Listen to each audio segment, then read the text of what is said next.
Et puisqu'on parle de vos enfants justement, vous avez peut-être remarqué que votre ado était peut-être renfermé sur lui-même ou qu'il avait des difficultés en classe, des signes qui peuvent être ceux d'une schizophrénie. Journée mondiale de la maladie jusqu'à samedi. Alors évidemment, le mot fait peur, schizophrénie, pour une maladie qui n'a en réalité rien à voir avec la folie. 600 000 personnes en sont atteintes en France et ça débute souvent avec des symptômes très légers dès l'adolescence, Yasmina Katou. Oui, puisque la schizophrénie se déclare entre 12 et 25 ans dans 85% des cas.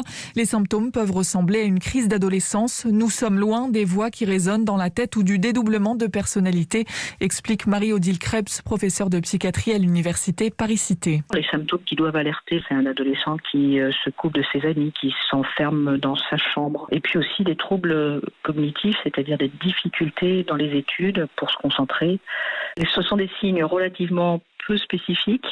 Et c'est une des difficultés parce qu'il faut réussir à mieux les cerner et rapidement. Plus les troubles sont pris en charge tôt, plus il y a de chances de pouvoir les contrôler, notamment à l'adolescence où le cerveau est encore en développement. L'adolescence cérébrale est une phase critique du développement, presque aussi importante que le développement in utero.